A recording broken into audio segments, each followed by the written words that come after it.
Okay, we are live. Welcome, welcome, welcome. I'm Queenie Clem, the literary ambassador, and today I have 17 wonderful and diverse authors from all over the world with different genres for your taste. Get your Cash App and your PayPal ready to order some great reads for the summer. This event is sponsored by Swag Her magazine. Um, each author has 5 to 7 minutes to talk about themselves and their books. After each author is finished, they will drop their book links in the comment section so readers can purchase their books today. So, welcome, welcome, welcome, everyone. And our first author up is Rose Beavers.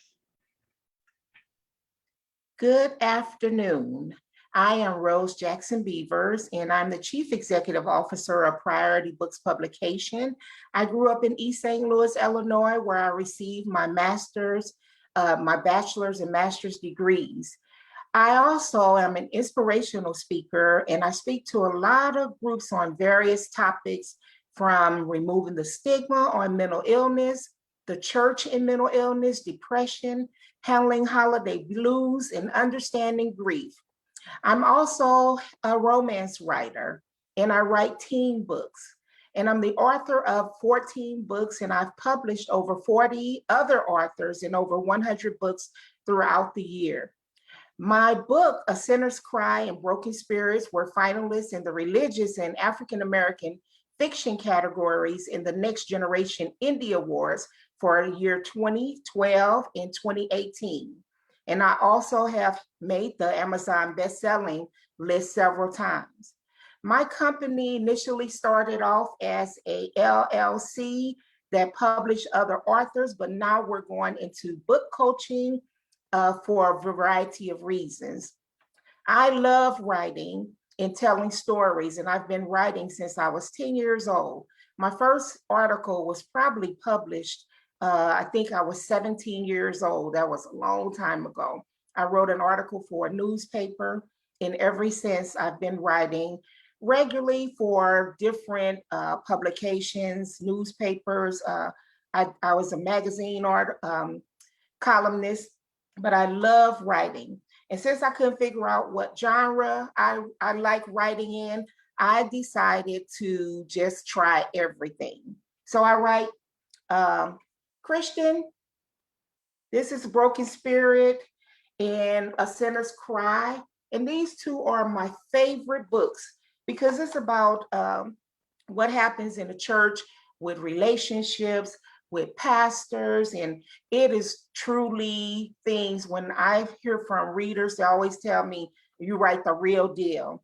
I call myself a trauma writer. I write about trauma that happens to individuals. When you read my work, you will see a lot of things on mental illness, on bipolar, schizophrenia, all those things that cause us to have issues. And sometimes we don't address those issues.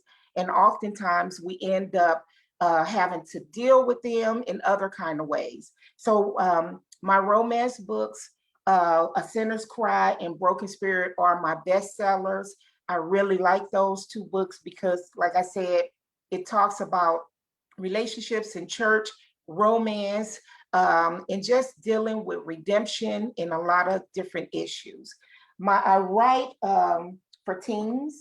I've written a book called A Hole in My Heart, and it's about a young boy who was experiencing a lot of issues, from peer pressure to just having a lot of heartfelt feelings because his mom was a substance user. And it takes you through the trials and errors that the whole family went through. And they ended up in foster care, grandmother taking care of them. And it takes a lot. But what I like about this book is that it was picked up in a lot of high schools and junior high schools because kids who were reading it were saying that it stopped them from taking their lives. So again, you can see the presence of mental illness in many of the books that I write. I also didn't pull them all because, as I said, I've written a total of 14 books and published over 100 plus for other authors. Upcoming is part 3 of the Broken Spirit. Is about church again, but this is the character everybody keeps asking about Sister Clay. So Sister Clay is coming back in third book. It's called Tainted Prayers, and she's really cutting up in the book. And then I'm also doing a devotion book. It's called Journey to Jesus with Me. I can't remember even the name of them because I have 5 books I'm writing all at one time.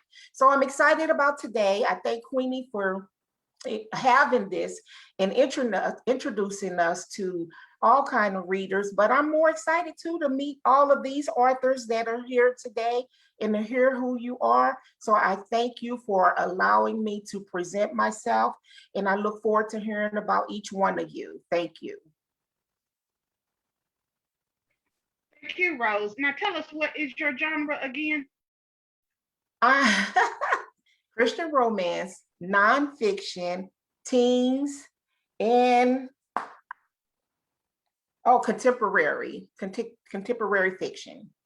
Well, thank you. Thank you for coming in today. I really appreciate it. Thank you for inviting me. All right. Next is Tanya Woods, who I just found out live right here in Greenville with me. So take it away, Tanya. Good afternoon, authors, and anybody else that's joining us today on Facebook Live. My name is Tanya Woods. I do reside in Greenville, South Carolina. I am a 24 plus year educator in the Greenville County School District. I have been in middle school all 24 plus years. A lot of people think I'm crazy for being in middle school, but I absolutely love them. I have been writing since I was in elementary school. My first published work was in Carolina Rights, 1991. I'm not sure if they even have that publication anymore, but I wrote a poem about Martin Luther King Jr. that was published in that work. And in high school, my English teachers really encouraged me to write more as they read my writing. My family also encouraged me to write. I wrote a little bit in college and wrote a story about my grandfather when I was 19 years old, who my dad encouraged me to write about and publish. But it was so near and dear to my heart that I kind of dragged my feet on that one a little bit. I'm still working on that one. But I did start in 2018. I published my first book, which is a children's book, and it's called Under the Tree. It is about boys and about friendships. 3 little boys who start out as friends, and throughout the book, they grow and you get to see some of their activities. In all of my books, because I am an educator, I do include educational opportunities for the students or children and their parents to look up words, to have activities that they can do together. Because a lot of times, if you're a parent, you get a book, you read it, and unless the child really, really likes the book, you put it on the shelf until they grow older and it's time to give them away. So I wanted to give them an opportunity to actually interact with my books. The second book is about girls. It's called In the Garden. And I was encouraged to write this by some girls in my life who were pretty upset that I wrote about boys first and did not write about girls. So this is the same concept, same format. I added activities and coloring pages in both of those books. So those are my 2 of my children's book publications. I also am a co-author of an anthology that's called Oh, How We Love Our Sons. It's an anthology to lift and inspire our sons and our youth. And so there's several authors in here who write letters to their sons. There's some great stories about dealing with challenges, whether it's from the son's point of view and the challenges that the son faced, or whether it is from the parent's point of view and how the parent has helped the son through the adversity. I'm very excited today to talk about 2 books that I've written as well. The next book I wrote was Soul Lift, 30 Days, 30 Ways to Lift Your Soul. I am an inspirational person. I'm an inspirational speaker. And it is important to me that on our journey of life, we enjoy it, whether we have challenges or not. We all have challenges. So this book just takes people through 30 days. The first 10 segments, I am asking people to reflect. So you just journal things like your favorite childhood memory or when you last celebrated yourself. So you're just thinking and reflecting on your life. The second segment is doing. So I ask you to do some things that will take you out of your comfort zone, like going to dine by yourself without your cell phone and without a book to read and just enjoying your own company. Because if you don't enjoy your own company, how are other people supposed to enjoy you? And then the last 10 days, I ask you to be, and it's all at 10 days of affirmations. At the end, you write a mantra, and this is a 30-day journey. This was given to me, downloaded to me in my mind and my spirit, and I was able to write it in just a few days. When I introduced this book to some people also thought that some teens would like to do this activity. So just last month, I released Little Ladies, which is also comparable to this book. So if you are a mother, an advisor, an aunt, a godmother, you can be reading this book while your little lady, teen or tween, is reading this book. And it really gives you a chance to discuss who you were as a child, some adversities that you've overcome. And they're two great companion books for people to have. Our children are going through so much right now with the pandemic. They need a way to look inside and to boost themselves up, to encourage themselves. So it is so important to me for people to get both books so the child or teen or tween has an adult to talk to about this as well. My next publication will be out this summer. It is a collaboration, and it is called Finding Joy in a Journey During Difficult Times. And there are 90 authors that are writing about, again, overcoming adversity. On my website, I also do have an ebook that is 7 Steps to Combat Anxiety. It is based on Christian principles. It's anecdotal. It's 7 steps that will help you get through if you're facing some type of anxiety in your life. I'm so excited to be a part of this project. I will post my website, which has links to all of my books. They are on Amazon. And keep reading, everybody, and keep writing. Thank you, Tanya. Thank you. Next, we'll have Denise Walker. Hello, everyone. Thank you, Queenie, for allowing me to be here today. Hello to the authors here. Queenie, can you hear me clearly? I'm so excited. I am Denise Walker.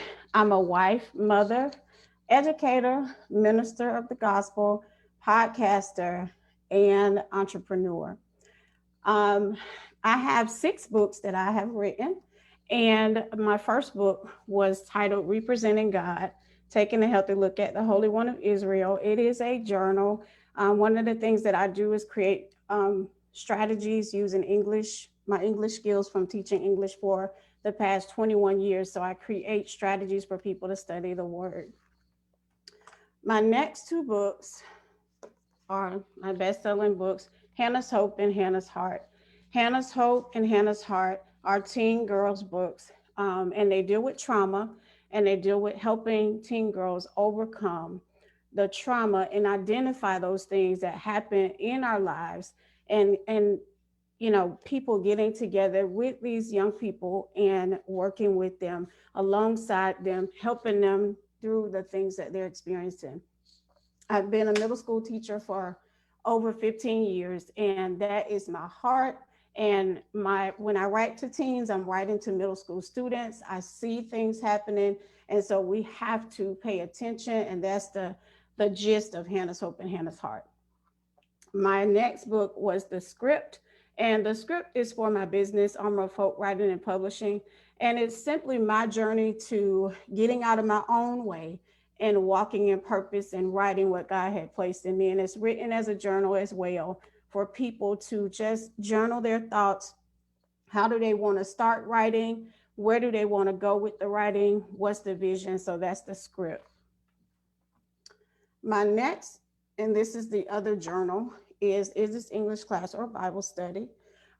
This is another Bible study journal. It has many strategies in it for people to just grab a scripture and dig into the scripture.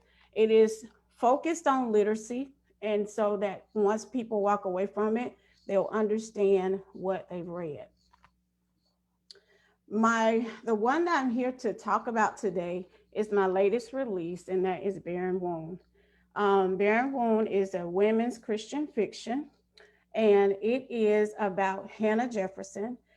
In the story, Hannah is struggling with a condition called endometriosis, and it's also based on my life of a struggle with endometriosis as well. Endometriosis is a condition that can cause infertility. In addition to her physical struggles in this book, she is also dealing with family relationship problems, and she feels empty and dealing with depression. And so with that being said, she believes that motherhood, having this baby, having a good marriage, and the family being together is what she needs to cure the pain she feels. And it's not until she encounters the love of Christ that he helps her put everything back together again. Everything that she thought she needed, she found in him. And so that's Barren Womb. And all of my books can be found on Amazon, Apple Books, Barnes and Noble, anywhere books are sold. And also, after writing Barren Womb and Hannah's Hope and Hannah's Heart, I began recently a ministry titled Be Made Whole. And it has everything to do with letting go of everything that's kept us from purpose and moving in the purpose of God, and hindered us and even paralyzed us. Those things that keep us from that. Being made whole has to do with allowing God to make you whole again, so that you can move in what he has called you to move in, and not be stifled, not be hindered in fear and rejection and all those other things that keep us from moving in his purpose. And so thank you again, Queenie, for allowing me to be here. Those are my books. They're on, again, you can get them from Amazon and other places where books are sold. And I'll drop the links in the comment section. Thank you, Denise, so much. Next, we have Black Diamond. Hello, everybody. I'm so grateful to be here, and it's just so nice to see all of you. I've seen everybody posting this event, and I just couldn't wait to be here. I am Black Diamond. I am the mother of 12. I have 6 boys and 6 girls, aged 9 to 45 years of age. So I see some smiles like, yeah, she has 12 children. Yes, I do. So this becomes a part of my speech each and every time. I have a little short film I would like to show you before I explain what I'm about and what I write about. I will tell you that I am a children's book author at the time, so I'm going to try to share my screen.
1380 Prospect Avenue was just released this January, and we've been working on that because it meant so much to me to share information about children who are in foster care.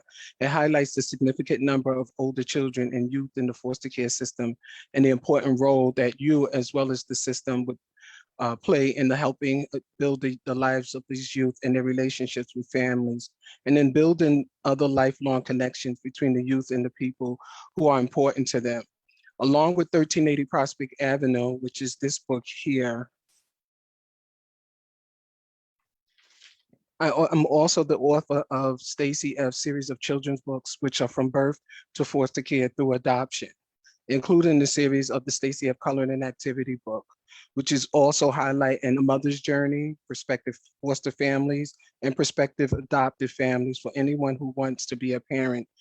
This journey of these children's books, this one here, the Stacey F. series of children's books, this one starts with Stacey's mother making a decision as far as whether she should keep Stacey or not.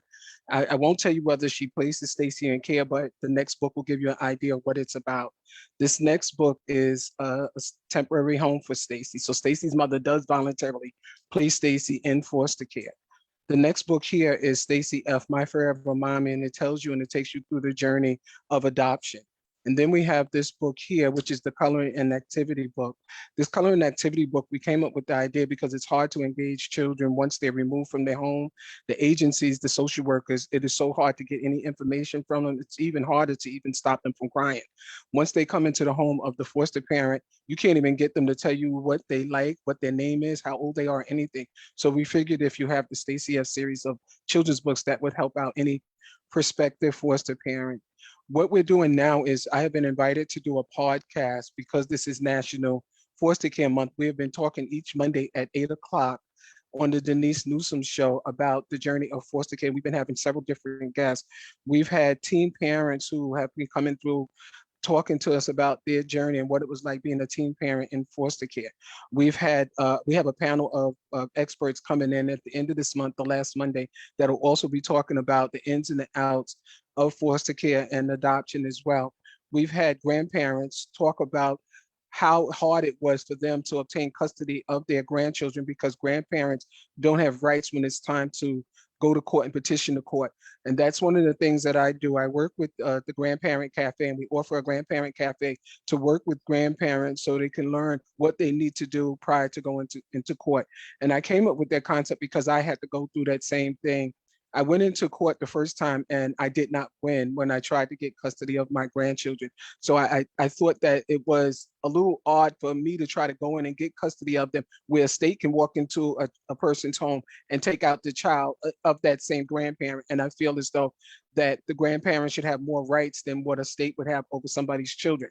So I went back to court a second time, but for a different grandchild, and I was able to win custody of my grandson because I had the tools that I needed to be able to go into court. So this is what I'm doing with grandparents, trying to teach them the things that they would need to go into court. We're trying to petition our legislative to be able to fight for grandparents' rights because who knows our grandchildren better? There was a time that we didn't even have to do that when we were back in slavery time, where if a slave was killed, we would just take on the children that was on that foundation and that plantation and just continue to support them without any systems or anybody being involved. And I'm wondering if we go back into that time where we can use those same tools that we did. We're generations of that. And I would like to make sure that these children are going into the homes of their grandparents or their ancestors instead of going into a system and having somebody take care of them that is not their relative. Now, I do understand that there are times where they don't have any relatives or relatives that's able to take care of them. And we do need the system. I'm not knocking the system because I'm a part of that system. And I say I'm a part of that system because I am also a social worker. So I have it on all sides. I have been accused. I've had one of my children removed from me, and I've been able to fight the system on those things. It is remarkable that I am a social worker now, and I'm fighting in all aspects for the rights of a grandparent, for the rights of children, and for the rights of parents for reunification. So I'm an advocate all the way around.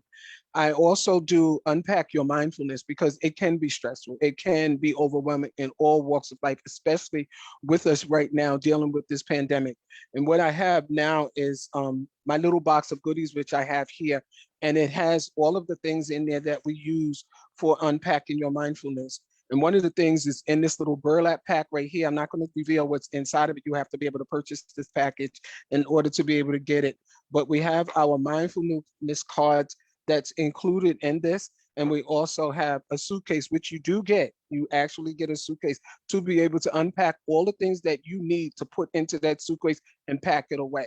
So these are some of the things that I do. I am also the author of Open Your Gifts. It is a bestseller on Amazon. It was co-authored with actress, comedian Kim Coles. I also have in My Mother's House, which was a memoir, which was my first book. That book is something that also means a lot to me. I'm just going to briefly say what had happened to me in that book.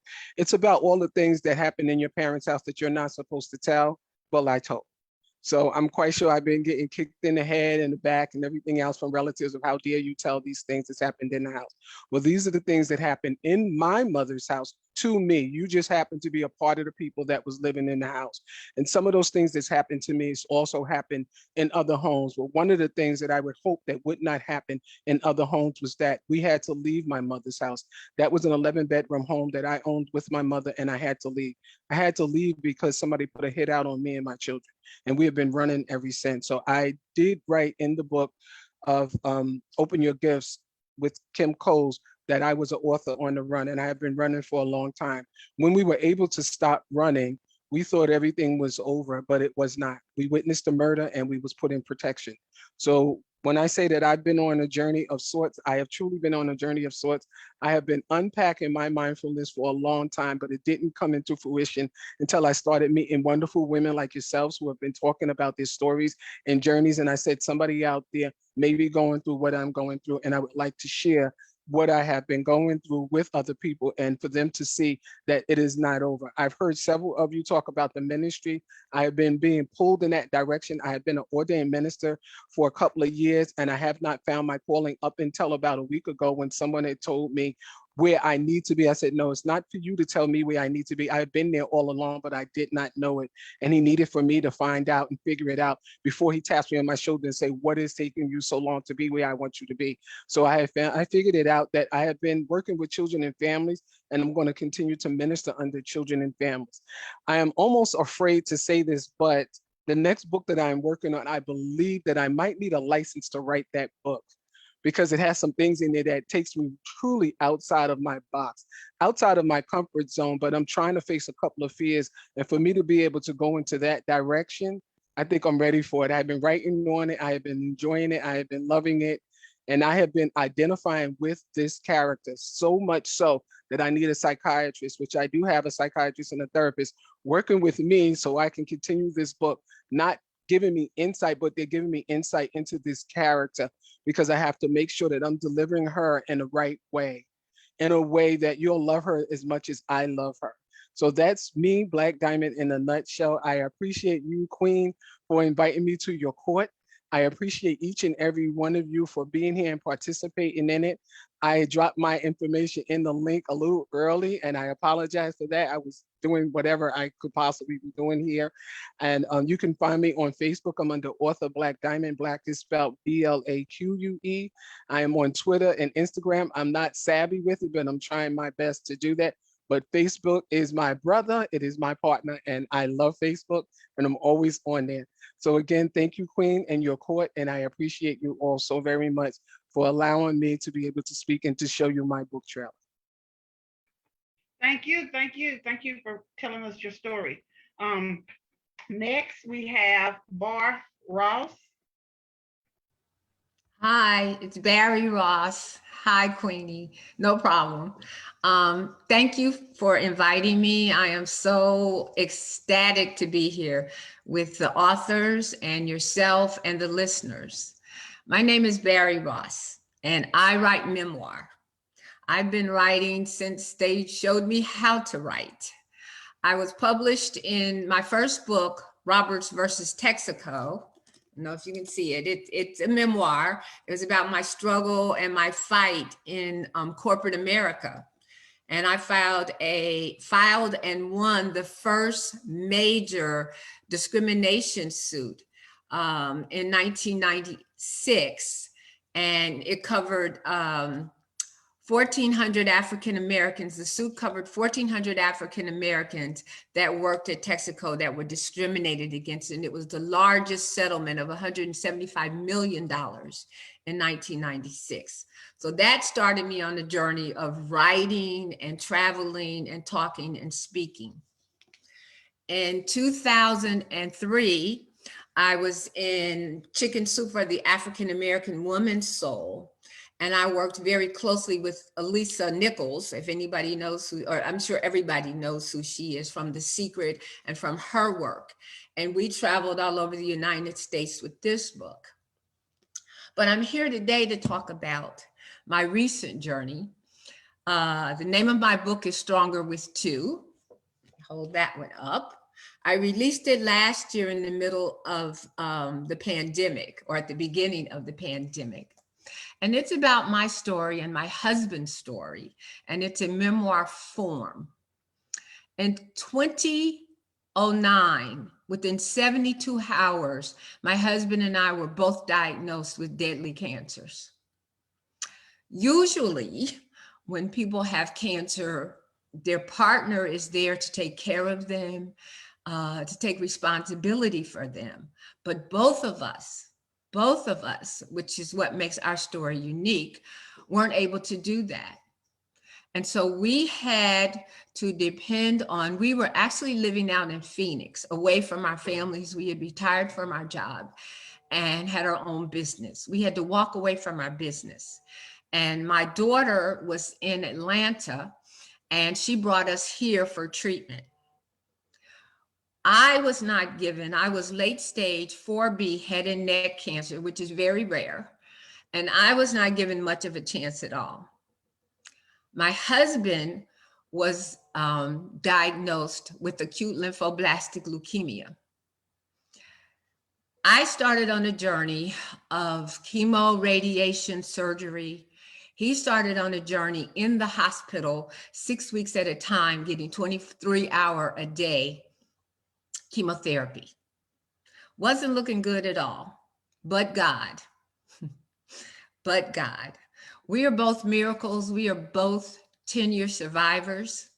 Last 2 years ago, my husband had a second cancer. He survived that. But the story in the book is about the journey of not just surviving, but thriving. It's a story of bringing family, community, angels to help us.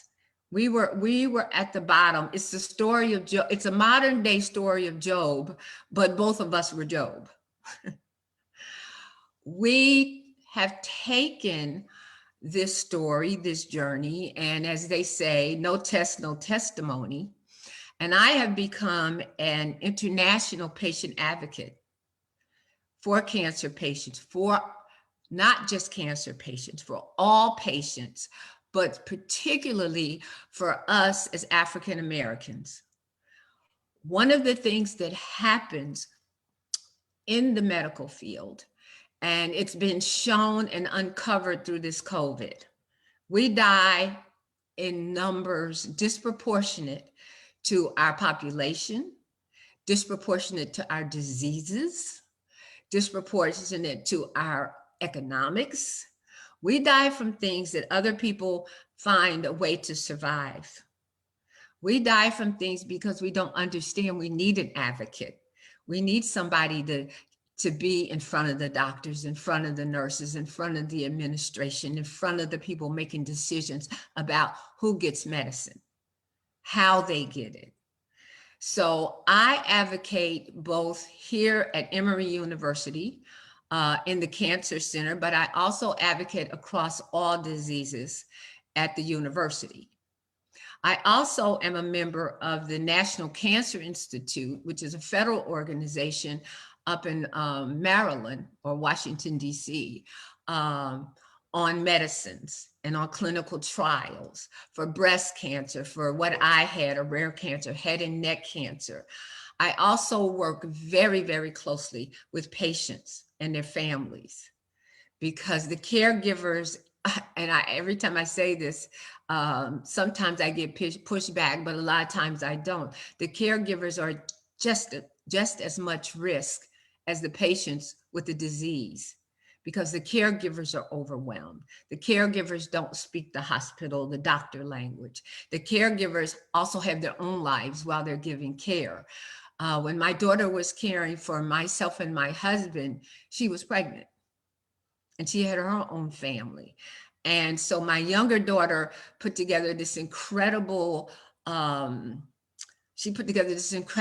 plan to bring people in to help assist my daughter.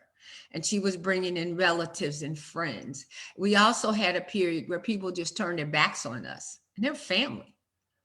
They didn't want to participate. They didn't want to have anything to do with it. And we had to find a way to say, okay, we understand and we forgive you, because we were thinking family's going to be the first people that sign up and come.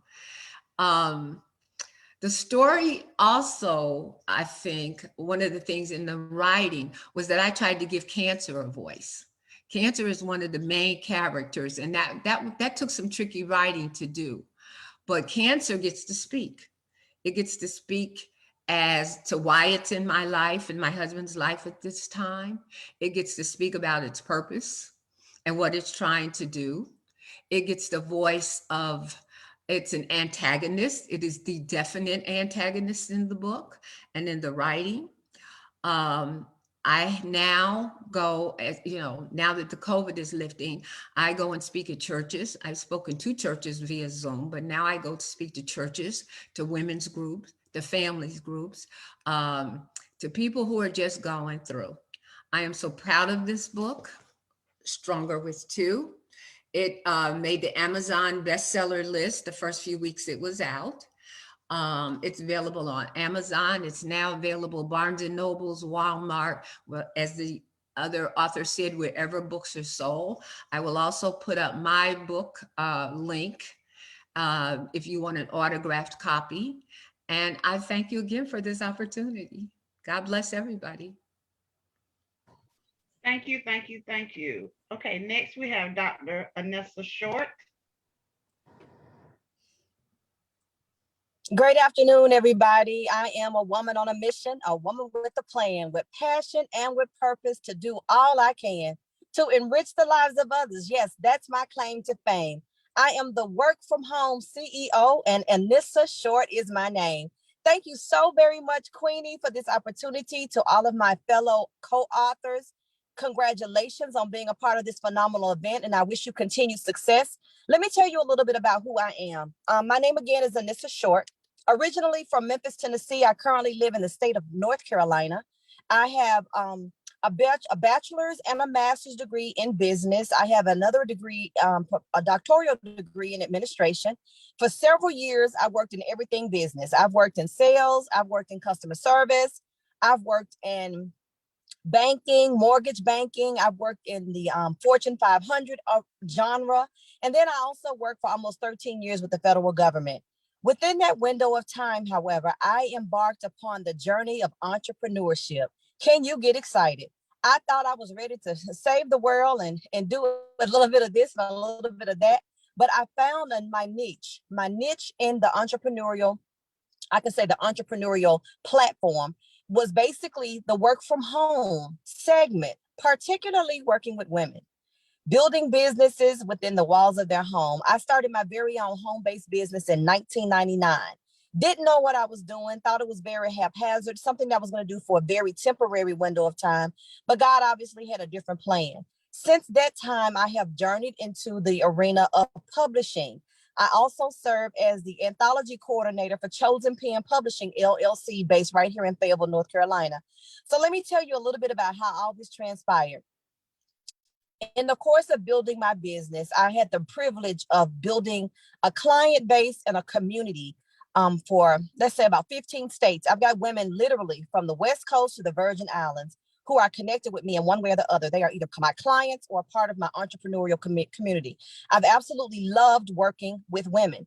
In the course and time, of course, after moving to North Carolina, my community grew to not only my direct sales venture, but women in other facets of home-based entrepreneurship.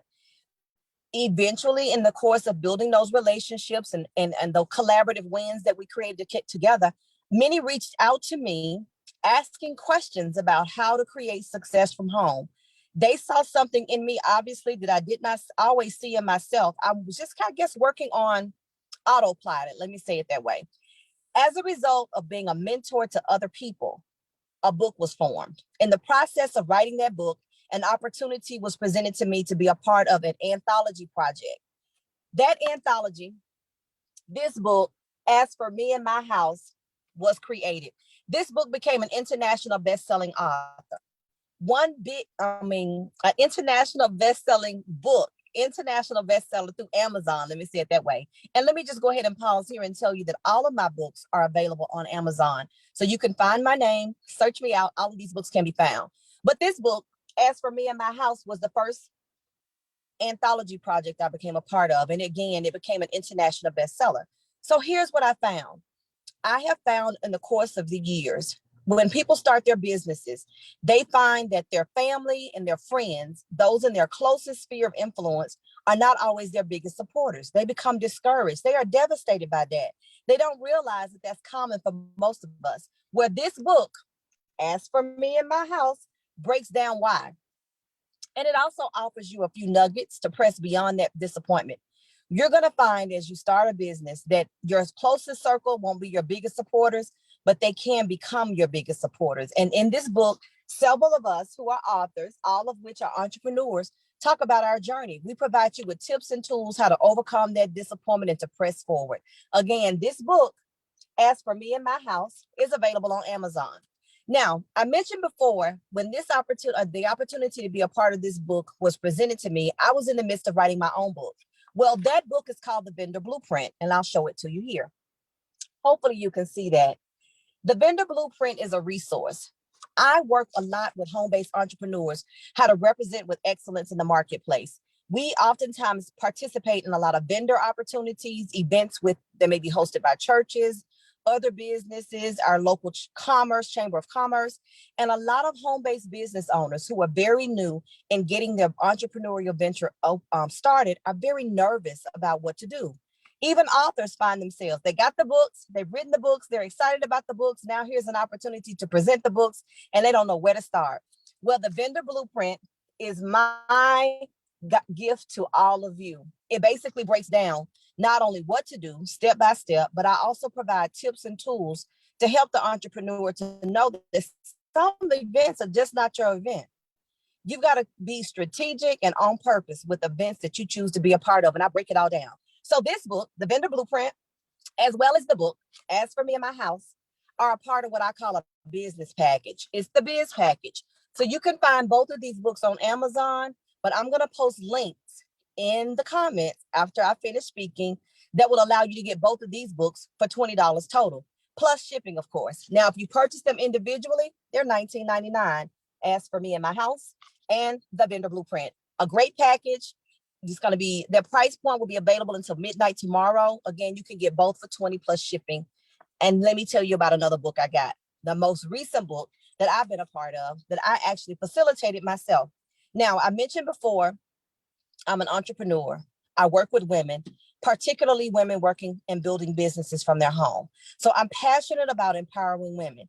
Now, let me just add this caveat. I love men too. I have an awesome father. I have a phenomenal husband. So I'm not anti-man, but I am very passionate about working with women because a lot of women work independently. They're raising children on their own. They need to be encouraged. They need to be equipped with the tools that they need in order to just get over the hump. And so that's what I want to do. All of my books are what I call inspirational nonfiction. I work from the entrepreneurial side, but I also believe in just the practicality of feeding people, to encourage people, to build them up so they can be better versions of themselves. My most recent release is a collaborative project, another anthology, you all, that I facilitated. I have women from the West Coast to the Virgin Island, 14 phenomenal women who partnered with me to create this phenomenal best-selling book, Amazon bestseller. It is called Becoming the Shero. Now, in this book, we talk about what it is to be a shero. We know Wonder Woman is a shero, right? But believe it or not, well, you probably already know this. There are sheroes in your community. There are sheroes that are a part of this author's tour. A shero is someone who beats the odds, who presses forward. And so in our books, in this book rather, and in our respective stories, we talk about what it is to become a shero. The sheros are women who are committed. Sheros are women who know how to pivot and shift. We've done a lot of that during COVID. Sheros are women who are thriving in their own lane. They are unapologetically beautiful who they are, where they are, and they work within their gifts and talents. Sheroes are women who think beyond the standard. They have a thought process that's unlike any other. And this book, Becoming a Shero, celebrates all of that and then some. Now, this book, of course, can be found on Amazon, just like all the other books. But when you order from me through the link that I'm going to post, you not only will get this book, but you'll also get the 90-day Becoming the Shero journal. I hope you guys can see this, right? Listen, I'm working from my mobile office today, so pardon me. But listen, here we go.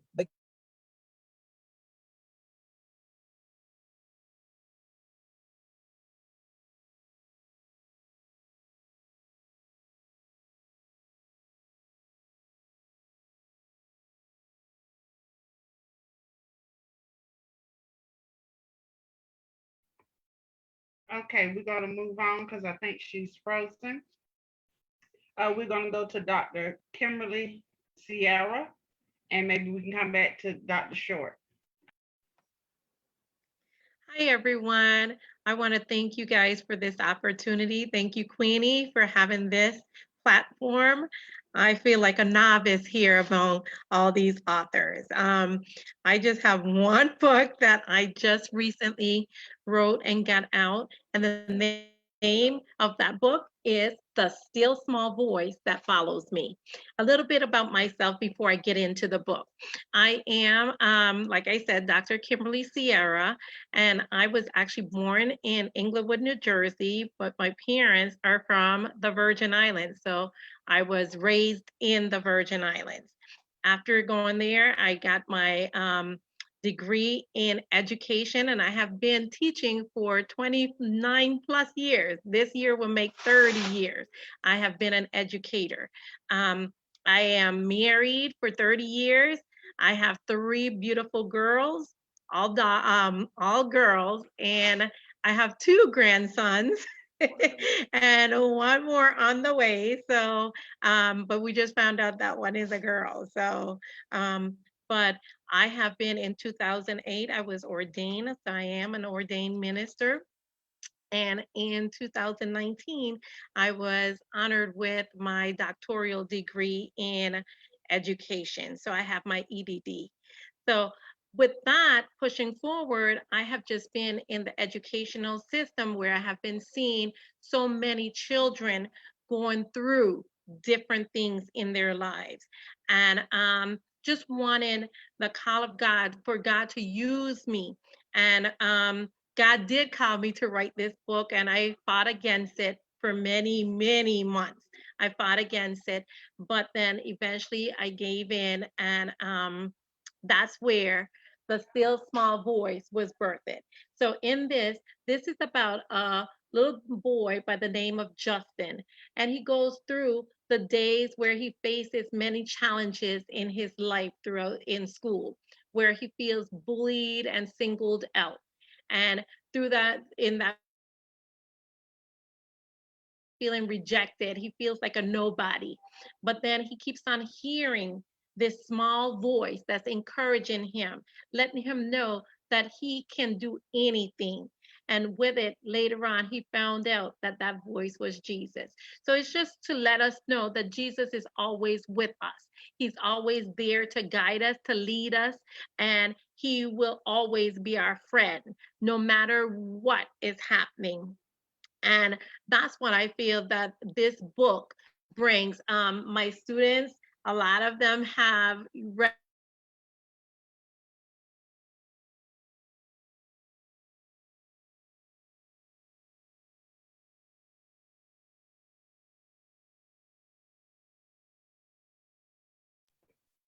Okay, we're going to move on to Cassandra Dyer, And if Miss Kim comes back, we'll let her go ahead and finish up.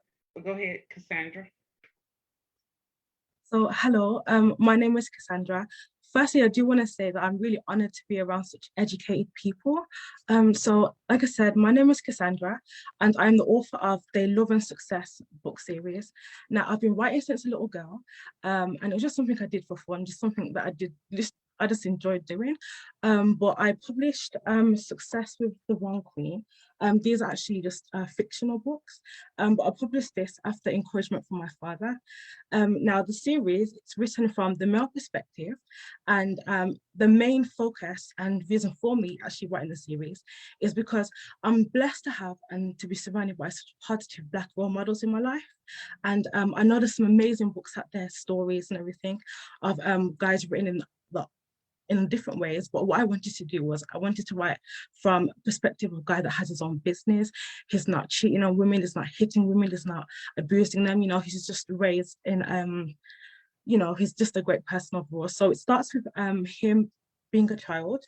He knew exactly what he wanted to do as a child. He wanted to open his own gym, but he had a mother that didn't really take care of him. She lacked confidence in herself, was angry at the world. So, she wasn't really the best mother for him. But throughout all that, he had a support system, which was basically his childhood friend, Aisha. And he'd always talk to her about his plans of opening a gym. She'll be his little support person. And her father is actually also someone that encouraged him because he also owns a gym and he's like a positive role model within the community. So what happens is, as he's being looked after badly by his mother, he's actually adopted. Now that's why his mother called Claire, and she just, when she's seen Trey, she just finds a special place in her heart for him, and she actually just ends up adopting him.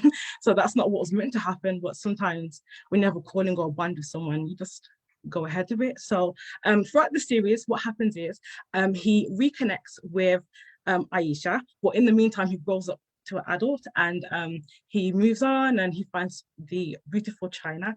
Now, she's the type of girl that you won't want your son to marry if you have sons. She cares about herself only, she's selfish and everything, but because she's beautiful and has that, image, he's found something basically that he really likes in her and chooses that he wants to marry her. But once he reconnects with Aisha, that's when all the old feelings come back and he's starting to question, okay, this woman clearly isn't for me. But it's just basically a fast-paced novel. Each book I write, they've got a bit bigger. I've grown as an author throughout each book. And it covers such interesting topics like adoption, temptation, revenge, forgiveness. It's all about him going through life, starting a business, finding love. And at the end of the series, this is my favorite, the finale. So sorry, the first one's called Success with the Wrong Queen, the second one's called Success with the Right Queen, and the finale is called Success with My Wife to Be. Now this is where you basically find out who he marries, and it just wraps up the whole story beautifully, I would say. But yeah, this is my favorite. So they are available on Amazon. I'm not as experienced as everyone else, so I do have more books that I'm working on. There's one called Hidden Behind Their Smiles, and that's a novel written once again from the male perspective. It follows the life of two fathers from the same city, the same age. One's Black and one's white, and they just go through completely different challenges in life, and it's all about following the journey and seeing what they would do for the love of their children. So I don't have a release date for that yet, but I'm hoping to release it sometime this year. My books are available on Amazon, so I'll put the link in the description. I do have a website, it's called Cassie's Creative, but I've currently shut it down at the moment while I revamp it. But if you do wish to get any signed copies, it will be available then. So thank you so much for having me. Okay, Cassie, I need to ask one question. Where are you from? I'm sorry, I'm from England. Okay, thank you. Kimberly, did you want to finish up before?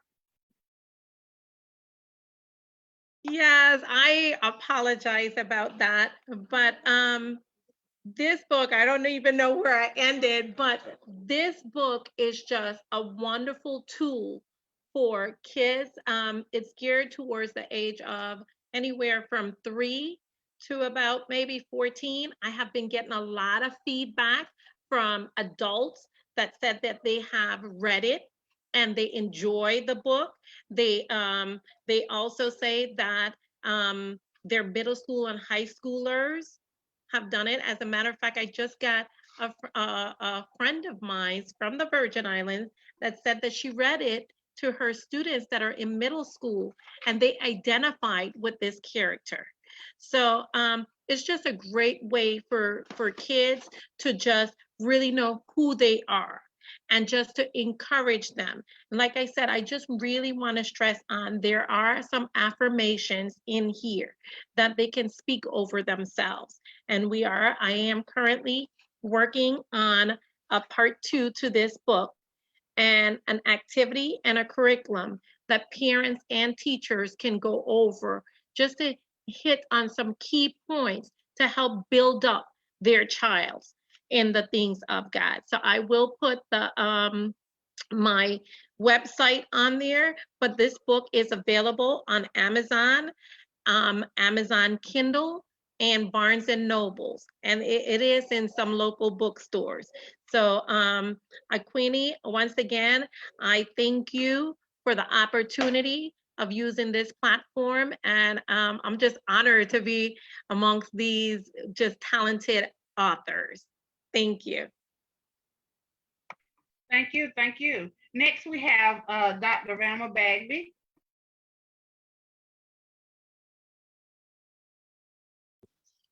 Hello, everyone, and thank you, Queenie, for allowing me this opportunity to join you all.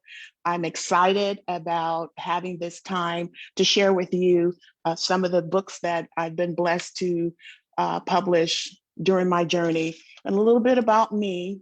My name is Dr. Velma Bagney, as I said. I am a wife and married to a pastor, Pastor Bruce Bagby, and we have been blessed to be married 47 years. I have 2 daughters who are both nurses. I have 3 grandchildren, and so that's a little snippet about my personal life. And I have a monster of a dog called Gracie. So I am someone who started their writing journey later in life because I worked in state government as a deputy administrator for 38 years. And when I retired in 2012, it was my daughters who encouraged me to write down the things we had been talking about concerning men and dating and why it was important to focus on themselves more than focusing on why he's not paying attention. And so that was my very first book. And I'm a part of an anthology that's coming up, and I'll tell you about that on the end. But when my daughters and I had the conversation, and I thought about the fact that they wanted me to write this book about the things we talked about, I did some research on really biblically some important facts that maybe we don't talk about often. And so in that, I built the framework around what was God's original intent for us to be married. Of course, we know the famous Proverbs 31 and what a woman should be. And we know that it's a man who finds the wife, even though we continue to make those kind of dating mistakes where we think that we're supposed to go after the guy when he should be pursuing us. We're the prize. And so all of those conversations I put together in this book that's called Your Adam is Asleep Until God Opens His Eyes. We talk about the different kinds of gardens in the scripture and how there's the Garden of Eden, but the woman is also described as a garden too. We talked about the importance of feeling good about yourself and knowing your self-worth, that you're far more than, your value is far more than rubies according to the scripture. So it's really about building up who you are, not so much focusing on why he's not paying attention, which is why we talk about him being asleep. His eyes will only open when it is time, and it will only open to the woman that God has designed for him. So that's Your Adam is Asleep. It's a call to action. We talk about those questions my daughters had, but we go into in-depth conversations about, are you ready if he walks into your life right now? If not, how do you get ready? So that's my call to action. I also wrote about my own story, my husband and I. It's a Kindle story. This is called The 70s Love Story. And I talk about taking some elements of that first book and including it in my own story about how my husband and I met. We met in the 10th grade, how I had a husband to be prayerless and what God did with my prayer list. Because we have these crazy things on the list that are conditions. And let me tell you, neither one of us looked like what we looked like back at this time. And so we look at conditions, even physical conditions, in terms of what we're willing to accept and what we won't accept. So sometimes we eliminate those opportunities because of what we have on our list. And so I am going to be coming out with another series in my dating relationship genre because of the fact that that's my heart. I've been counseling singles and Christian couples for years, as I've been trained in counseling as a minister, but I also got my coaching certificate so that I'm also a dating relationship coach, Christian dating relationship coach. So I continue to take that story and that charge, which I love. And I'm going to be producing and releasing a 4-book series to continue the discussions. And it's going to be some great stuff in it. So I'll tell you about that another time with Queenie Clem. So my book that I took a pause with, I was surprised as God leads me to write what I'm writing, that I moved away from the dating relationship genre and wrote a book called A Place Called Down. And this came out in 2020, but it's based on an experience that I had in 2019 where I suffered from attack after attack. I heard one author that talked about that earlier, and I questioned why I was going through what I was going through. And at the end of that year of experiencing that, this is what was born from that. God told me to write about my journey. So it's A Place Called Down, Why Christians Suffer, and why we're so shocked when we go through experiences, when God tells us in his word, we're going to have them. Even when we're having those experiences, when we feel like we're successful and we're doing well, sometimes we're hit with something that takes us off, just knocks us off our feet. Well, God tells us in his word that there are moments, we're not going to all have mountaintop experiences in this walk, but there are moments when God will order a time of suffering. And he's only doing that so that he can burn off what he cannot use. Because what I found from my experience is what was on the other side of it waiting for me was something more than what I had before. As my writing took off and many other aspects of my career took off as well. So A Place Called Down, Why Do Christians Suffer? In addition to that, I have 2 journals that go along with the book. And one is called a memory journal, and the other is called a rainbow journal. Well, the memory journal is for us to capture our experience, capture what we're feeling as we're going through those moments so that we can go back to look at it. Because remember, there's that cliche that says there's a test and testimony. So your memory journal becomes your testimony. So you get to capture it and write it down. And then the rainbow journal was about those rainbow moments that God sends while you're going through something. When you're going through something, sometimes it's just the right word, just the right quote that you might read, the right scripture, just the right friend that comes and gives you the right encouragement. You never know how God will send those moments when you're going through something, just to remind you that you're not in those experiences by yourself. The last one is I joined my granddaughter who designed and developed her own book. She is a first-time author at the age of 6, and her book is called The Little Letter K and the Boring Alphabet Line. I'm the co-author with her, but it's really her creativity that created this alphabet world of alphabet ABC characters who have human-like personalities. And the first book is focused on the letter K, who gets tired of standing in that alphabet line every day and decides to use her imagination and creativity to walk away from the line and find some fun. And I'm not going to tell you what happens at the end, because you have to get the book, but I do know some of our little beta readers loved what little K did in the book. Her other book is a coloring book of those alphabets. It's a multicultural coloring book, and I want to show you some of the photos. That's letter A, and you'll notice that little A's eyes are slanted. That's because my granddaughter is Black and Asian. And so a lot of her characters are multicultural characters to embrace who she is as a person, but it is her book. Her third book, she decided to hold on to it until her birthday, which is June 6th, and it releases on that day. And it's called The Letter K, and the Birthday Surprise. So I just wanted to share all of those with you. Again, I'm returning to my focus on dating and relationships with my 4-book series. So stay tuned. I'll release more information about that.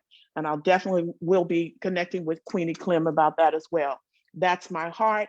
And I just wanted to share with you where I am as an author. Thank you so much. Okay, next, and I'm hoping I'm pronouncing this right, Luca? Correct, DiMatteo. Hello, everyone. Dr. Sierra, I'd like you to know that I'm a first-time author also. Okay, I spent 28 years, plus a little bit more, as a doctor, and I was hurt badly, hurt my back badly, and could no longer practice and retired. But throughout my career, I always wrote. My actual first novel, I started 35, 40 years ago in some floppy disk, which I can no longer find. If any of you can remember what a floppy disk looked like. My current novel, the one that was just released last October, is called Greenhaven.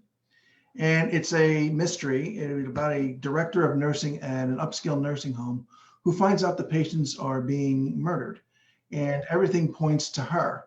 And so she has to figure out how to stay out of jail and solve who did it. And it's actually 3 storylines that run together. But a little bit about me.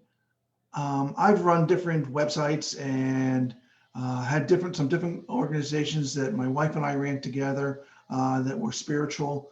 And we take people around the world to sacred sites and go through some of the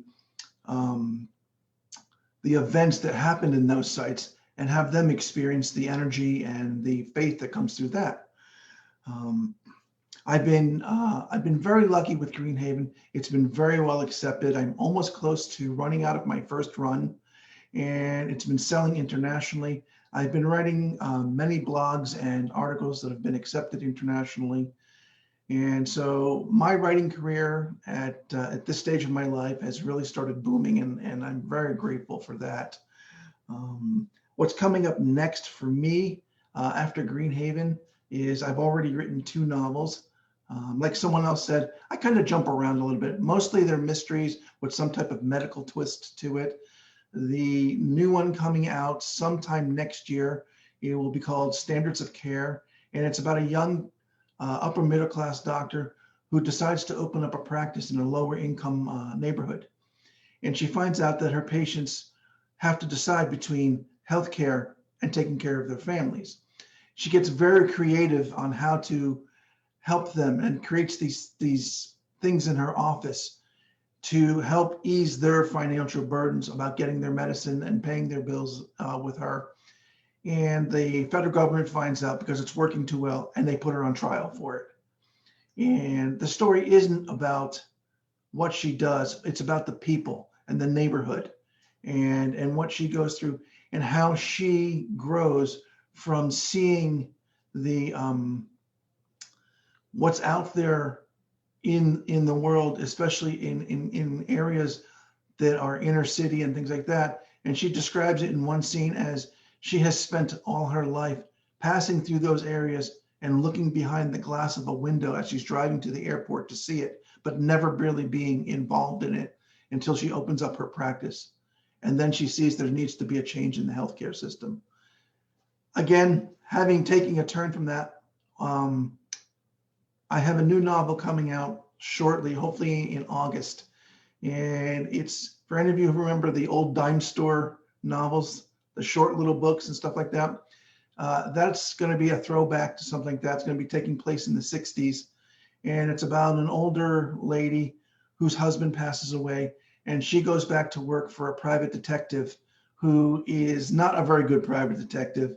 He won't pay her to take her lunch hour, and he catches a case about a murder, and she starts solving it on her lunchtime. And it's called Lunchtime PI. It has a lot of humor in it. It is the first of 5 in what will be a volume series.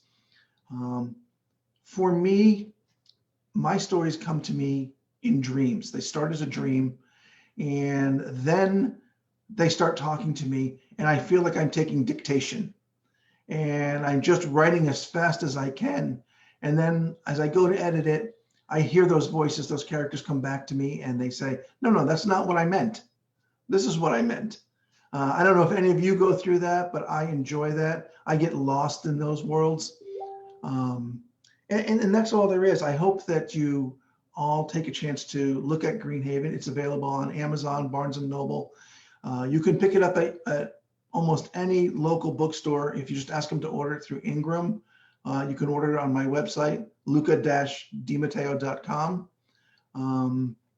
And you can hit me on any other social media. Just type my name. There aren't too many Luca DiMatteos out there. Well, there is a mobster and an Italian soccer player. I'm neither one of those, as you can tell. So thank you very much, Queenie, for putting this together. And thank you for letting me be here with all of you. I'm really enjoying listening to all your stories. Thank you. Thank you. Thank you. Next, we'll have Evelyn Brown.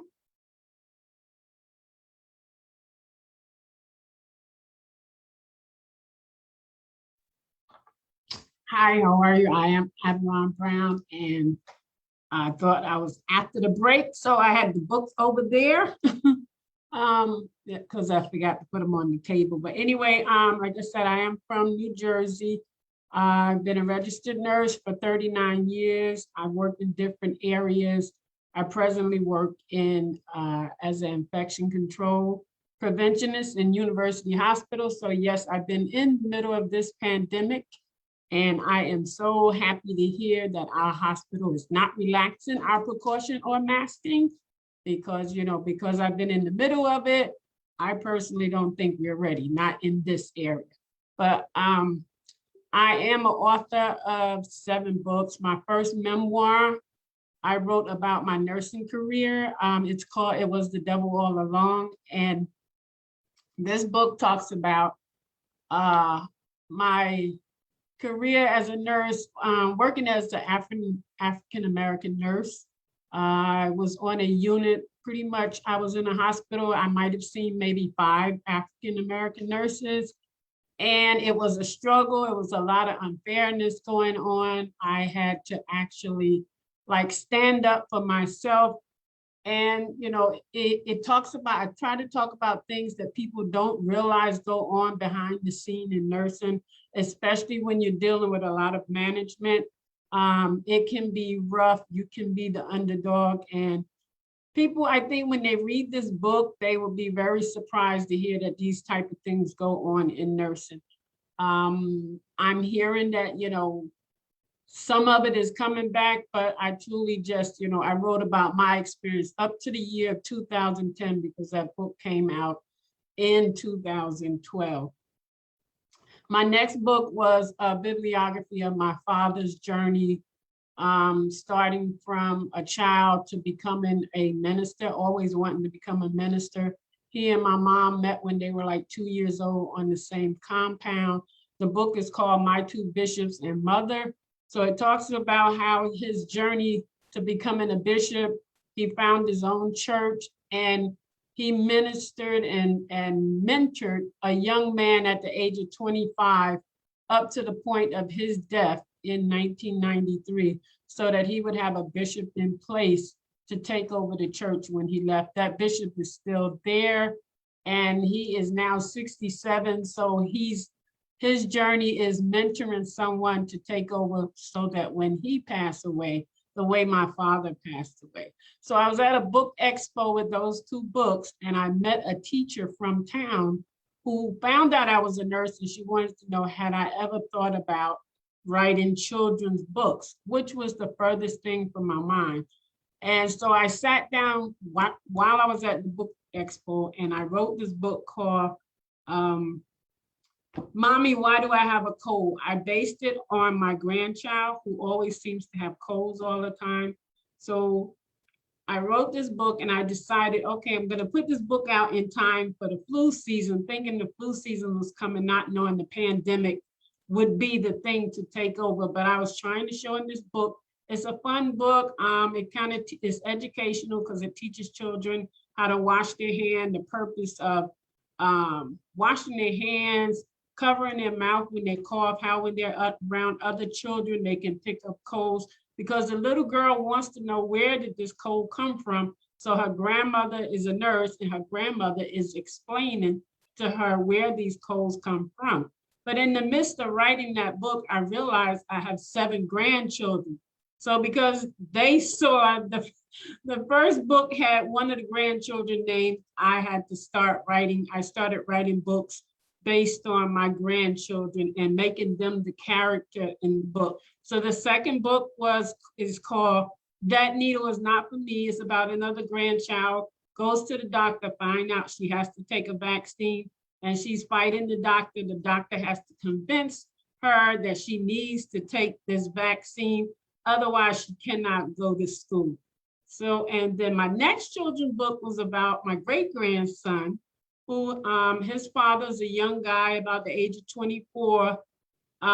They spend a lot of time together until he gets sick and find out that he has kidney failure. And I wrote that book because of the fact that I had 20 years in dialysis as a supervisor. So he agreed that I can put the 2 of them in this book. So I write about his journey of having to take dialysis at home and explaining to the son that this big machine is not hurting him because he decides to do dialysis at home. And the child becomes worried about the dad because he sees this big machine pulling blood out of his dad. But once his dad and mom explains what's really happening, that it's going to make him better, where they can spend time again, the son is relieved. So I'm writing children's books based on my grandchildren. I have other books that's already written, but they're not published. I'm also a co-author of 2 anthologies right now and 2 other anthologies that's in the process. The last one, I'm also on that same one, The Journey of Joy during difficult times. That's an ongoing thing. The first one was The Pivot. That was 20 authors who wrote about how they had to move out of their own way to become successful. The second one just was released, called The Daughters of a King, where it's 10 of us who wrote about our different experiences with our fathers, good or bad. It's in this book. The one that's in process is 4 of us, and it's 4 of us from church who's writing a book about how we hear the invisible, far as when God is telling us to do something and we really don't want to do it. But once we hear and obey and do it, the blessing comes to us. We get blessed for doing that thing that we really didn't want to do and giving in. And like she said, the last one is a devotional book. And I'm also embarking on a spiritual poem book. So I'm kind of doing a lot of things at the same time, but this is where my journey's going. All my books can be found on Amazon and Barnes and Noble, or if you want a signed copy, you can also get it on my website at author@avalonsb.com. And you can find me on Facebook under author Avalon S. Brown. Thank you for having me. Thank you, Ms. Avalon. Next, we have Sparkle Riley. Hi, everyone. I'm coming from the sunny state of Maryland. I'm Sparkle Riley. I'm an urban fiction writer. I'm also a storyteller. I'm coming here today to tell you about my newest book, which is entitled Iced Tea with Millie James, Unlikely Besties. It's about a lady that lives on the countryside. She's going through some problems. One day, an unexpected stranger comes to her door and her whole life changes. So it's basically about friendships, trials and errors, things that we go through. And you get to find out why we meet people for unusual reasons, unusual circumstances. And again, this is a short fiction book. It's available on Amazon.com. I combine many different genres. I write romance, fiction, psychological thrillers, mystery, suspense. So I'm coming back early summer with another book. It's a toxic love story. It's entitled A Stranger in My Bed. It's basically, you can have a perfect relationship and still not know the person that you're dealing with. And again, you can find me on all social media, Facebook, author Latrice Sparkle Riley. I'm also on Instagram as Sparkle Lilac, Twitter as Latrice Riley, and a little bit more about me can be found on Amazon.com. Author Central, Sparkle Riley. I want to thank Miss Queenie for having me here.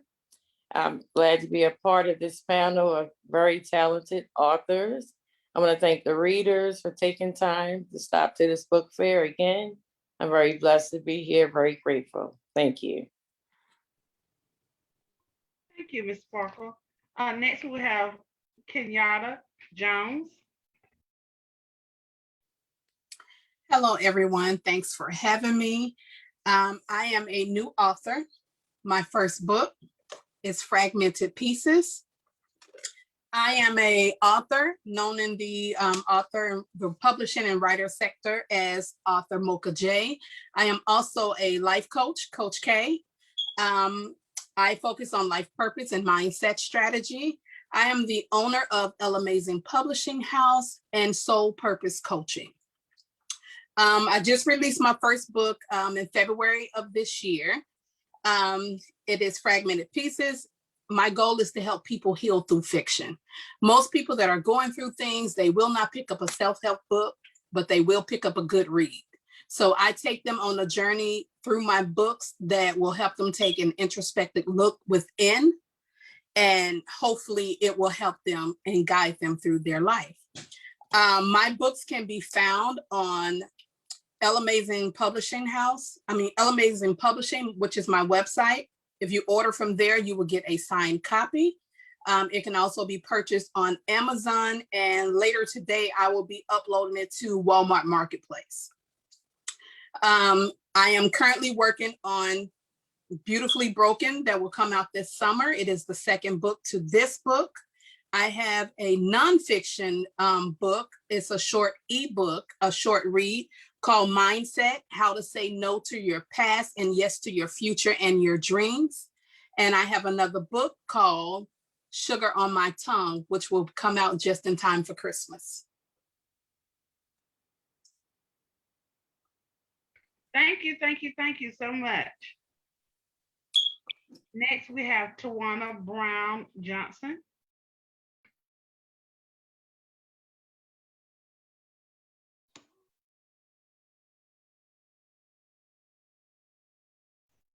Okay, so hi, my name is Tawanda Brown Johnson.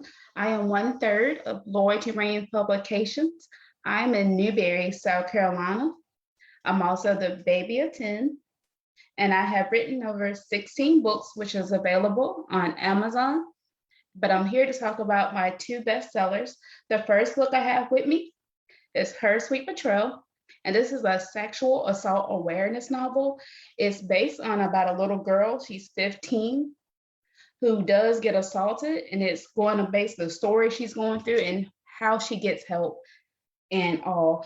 That book was more about what happens in our house, stays in our house.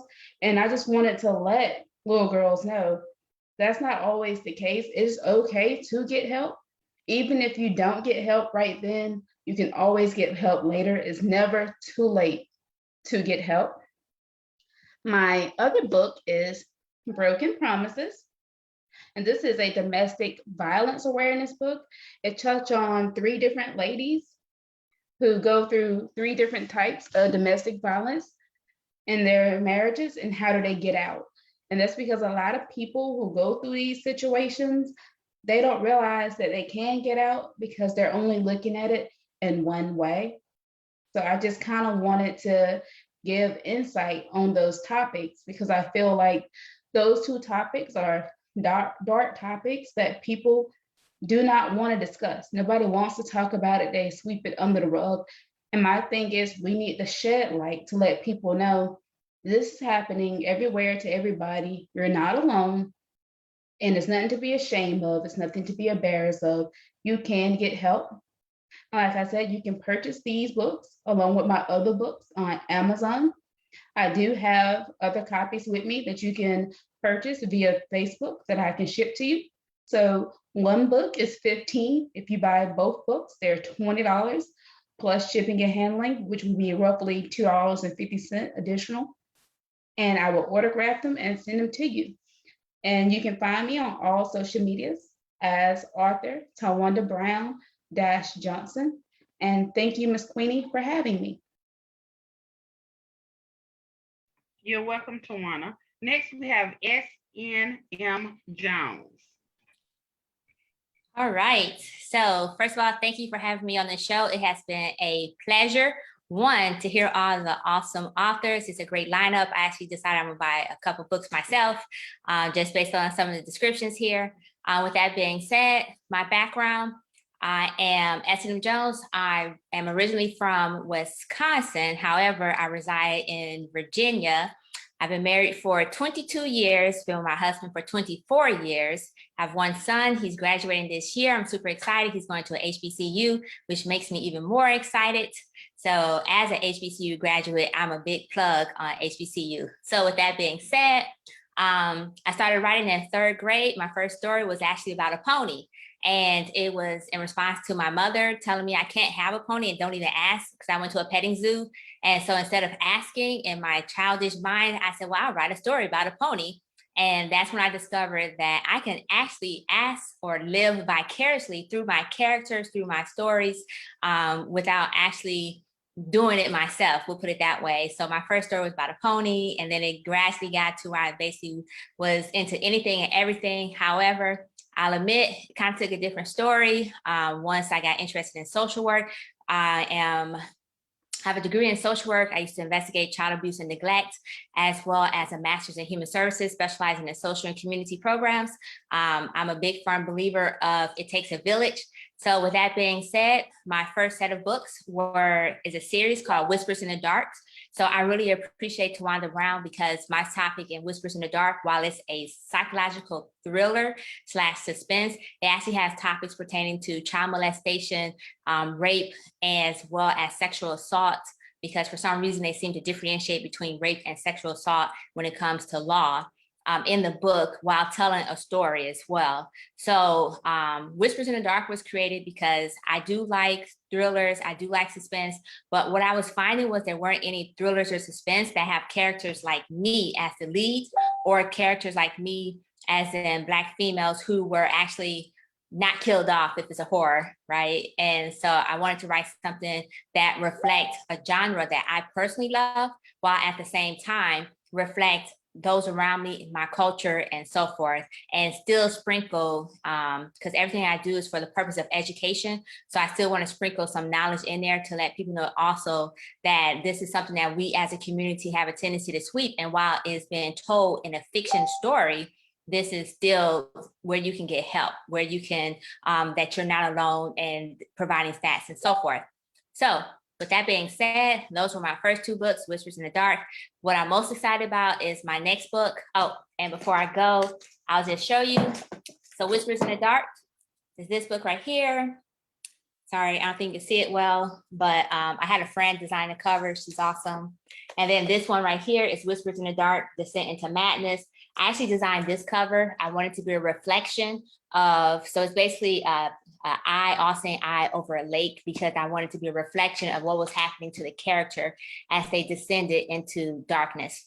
So super excited. Now I'm going to attempt to do something that I haven't done before, which is share my screen as well. So I can talk about my next book called Black Women Need Love Too. And Black Women Need Love Too is a historical fiction. Well, actually it's historical nonfiction based on the perspective of the Black woman relationship with herself and others. And so first, before I go into detail, I'm going to attempt to share my screen. Okay, and let's see if it works. I believe it did. Let's see. In Sun Tzu, The Art of War, he says, successful war follows the path of deception. Thus, we are able to act fiend in capacity when deploying fiend in activity. When you are close, appear to be far off. When you are distant, appear close. When your enemy seeks an advantage, lure him further. If he is in disorder, crush him. If he is organized, be ready for him. When he is strong, avoid him. When he is angry, goad him further. If he is humble, be overbearing. If he is resting, hurry him. If his armies are united, split them. Attack where he is unprepared. Appear where he least expected. Thus, you may see that in war, surprise is the key to victory. Ultimate achievement is to defeat the enemy without even coming to battle.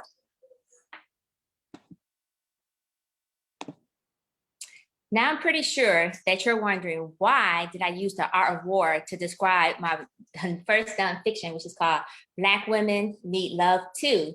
Once again, this is a historical perspective of the Black woman relationship with herself and others, and how stereotypes have hindered us, not only as Black women to Black women, but our relationships around with the Black man as well as with others. And so one of the things that I try to tackle is some of the stereotypes in the community that we either seem to embrace, or stereotypes that we ourselves that internalize that cause us to our detriment. So for example, and because I'm all about it takes a village, I don't just want to talk about the Black woman without talking about the Black man and how those stereotypes have affected us as well, and how we use that against them to our disadvantage. Because ultimately, if we can't have Black unity, then we can't have Black power. And when I talk about Black power, I don't mean, and no offense to this, but I don't mean the raise your fist kind where we're out there marching, but I mean economic power. How can you have economic power if you don't have unity? How can you have unity if the Black man and the Black woman is constantly divided against each other? Now, this is not to say that the Black man and Black woman need to be solely in relationships with each other, but it means that we need to change the narrative and the perspective of how we deal with each other and how we interact with each other. And one of the ways that keep us divided, and this is why it's a psychological warfare that's being waged against us, is these stereotypes. So for example, one of the big stereotypes that really, really Black women go for is called, is the angry Black woman, the bitter Black woman, the independent Black woman. And as much as I love being independent myself, however, the way that mainstream society has explained and mainstreamed the independent Black woman has been to the detriment, or independent Black woman has been the detriment to the Black woman herself, because now we've taken on the entire world because we're so proud to be INDEP, ENDT, without recognizing that that means we forego our health, we forego our being in a companionship, because relationships not necessarily is about, it can be about love, but there's also that companion piece as well. And I talk about some of the society pressures that put in place to ensure that we keep that narrative and we run with it. And so, for example, the welfare, the feminist movements and so forth, that while it at face value, it looks like it benefited us, but underneath, these are the things that took place that ensured that the Black woman was separated from the Black man, especially once we got involved with welfare and the two different welfares, TANF up and TANF U, which was used for unemployed white people, which got to keep the family intact, but Black women were told that they can't have an able-bodied child. So some of the other stereotypes I talk about is the Black man, as far as we've been lured into believing that the Black man is not active in the home, that even if he's not with the father, we've been lured to believe that he's a deadbeat dad. And according to CDC stats, and trust me, I don't trust CDC on everything, but CDC as well, those worldwide stats, the Black man is actually more active in the home than any other race when they're not with the mother. But that's not what we see, because that's not what's pushed on us. So I try to take the narrative back. I want us to start the conversation so that we can decide what's true, what's not. And then not only that, I try, because the Black woman is the center of the book, to be honest, it's called Black Women Need Love Too. I talk about self-help, self-care, and how we can use positive affirmations to change our life. Talk about how we can not only use it to change our life, but how this actually can psychologically change our thought process. And if more people start having a conversation about the stereotypes that we embrace and the stereotypes that we celebrate, then perhaps we can start changing this culture of hate that I've seen that has risen so much over the past 4 to 5 years, not just Black women against or not, yes, outside individuals against us, but us against us, Black woman against Black woman, Black woman against Black man, and how we treat our children as well. So with that being said, I'm super excited. The end of the book is actually some relationship advice. The advice is provided whether you're boyfriend, girlfriend, husband, wife, is based on the 22 plus years that I've been married, and as well as my own observation. And the last thing I like to talk about, just because I'm a big fan of It Takes a Village and a community, I just want to give a plug to the nonprofit organization that I'm part of, which is TC Youth. And basically we focus on at-risk children between the ages of 12 and 18. And we try to provide them with financial literacy as well as career planning. And for those who aren't necessarily going into college, we also try to provide them with other avenues so that they know that they have support and so forth. And some of the kids are not necessarily at risk, but we're a big fan of ensuring that no one falls between the cracks. So we have simple lessons such as, which was amazing. I didn't realize that life skills was no longer taught in school. Back in the day when I was in school, it was called home ec, but apparently that's no longer taught. And so we have life skill classes because the kids literally didn't know how to do simple things because everything is tech-based and they're not provided that opportunity. And also and then we also partners with people in the neighborhood, like the dentists who come in for some of the kids who don't have access to dental hygiene, and provide a teeth cleaning for free once a year, as well as donations and so forth. So just want to give a plug to TC Youth. I love the organization. I'm proud to be a part of it. And it's once again fall under It Takes a Village. I'm going to drop my links, and I have lots of links. No, I'm just kidding. I want to drop my links in the chat as far as, so please feel free to follow me on Twitter, Instagram, or on Facebook. My content is actually different from Twitter to Facebook and Instagram, simply because my personality on Twitter, for example, is more of what you see right now, whereas the personality on Instagram is more motivational, positive affirmations, and so forth. That's all I have. Thank you so much for having me on this platform. It's been a pleasure. I'm actually glad I got an awesome opportunity to meet you, Miss Queenie Clem, and I look forward to working with you in the future as well. Thank you. Thank you. Thank you. Next we have Deborah R Brandon.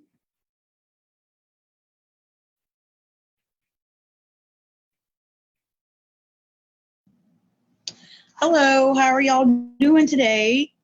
I didn't realize I was next. My name is Deborah R Brandon. I am 1/3 of Loyalty Reigns Publications. I am the founder of Milk Ministry Publications. I am from Newberry, South Carolina. I have 2 beautiful children, a boy and a girl, Precious and Preston. They are my pride and joy, my miracle and my blessing. I have published 18 books thus far. I started out writing in the romance genre, and then as life happened and time went on, I started to cover multiple genres, because I do believe that life happens across multiple genres. I've written some family life books as well, and most recently I became a licensed evangelist, and so I've written some Christian devotionals and Bible studies. My mindset is always to help educate, encourage, and empower, and also entertain. I love to laugh. Books have always been a passion for me. They have been a great escape for me, and I would like for my books to be the same for my readers. The 2 books that I am going to talk about today are Fallen Angel: From Revenge to Redemption, which I have a copy of with me. This book is an overcoming type book. It's a family life book. The main character, Shanice, was a victim of domestic violence, and I was a victim of domestic violence. I am a survivor. I wanted to shine a light on that, but I also wanted there to be a light at the end of the tunnel. So she meets a guy who's perfect for her, and the battle of letting go of her history in order to embrace her future is what the story is about. It's a beautiful story. It's fun. You will laugh. The characters are hilarious. I try to write characters that become your book friends and your book boyfriends and whatnot. And then the other book that I'm going to share about is A Closer Walk with Me. This is a Bible study. This is a Bible study that I wrote while I was going through my own personal exodus. And it helped me so much just to identify different things in myself. Like there's dysfunctional situations that I had going on in my life per se that I didn't recognize as dysfunctional because I had become comfortable in those that environment that I didn't even realize that I was living in dysfunction. And going through that Bible study and based off of what I was going through at the time, it really just kind of opened me up and helped me to release some things and let go, and also to be able to heal and to understand that God is the potter and that we are the clay. Just embracing him, breaking me all the way down and tearing me all the way down and just rebuilding me from scratch. He doesn't start from the broken place with me. He starts from the place that I'm already whole in him. All my books are available via Amazon, Barnes & Nobles, and Books A Million. I also have a website that I will post in the comments. It's always a pleasure to get with my fellow authors in the community and be able to fellowship and to be able to share our work. Thank you, Queenie Clem, for this opportunity. I do have 2 books that are coming out in the next couple of weeks. One is entitled Revive Us Again. It is a Bible study that just so you can have a personal revival in your life. I know I felt like I needed a personal revival, and maybe there's some other people that have felt that same way. And then the other one is going to be my first attempt at a Christian romance novel, and it is called Just in Time. It's going to be part of a series. I hope you guys will check out my work, and I appreciate this opportunity. Thank you, Miss Deborah. Next, we have author Tori J.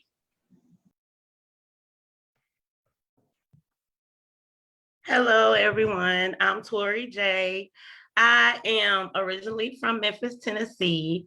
I currently live in Dallas, Texas.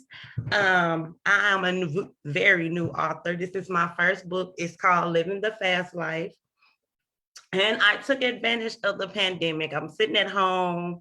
I've always wanted to write a book. I said, okay, why not? So my book is it's short stories. It's 4 short stories.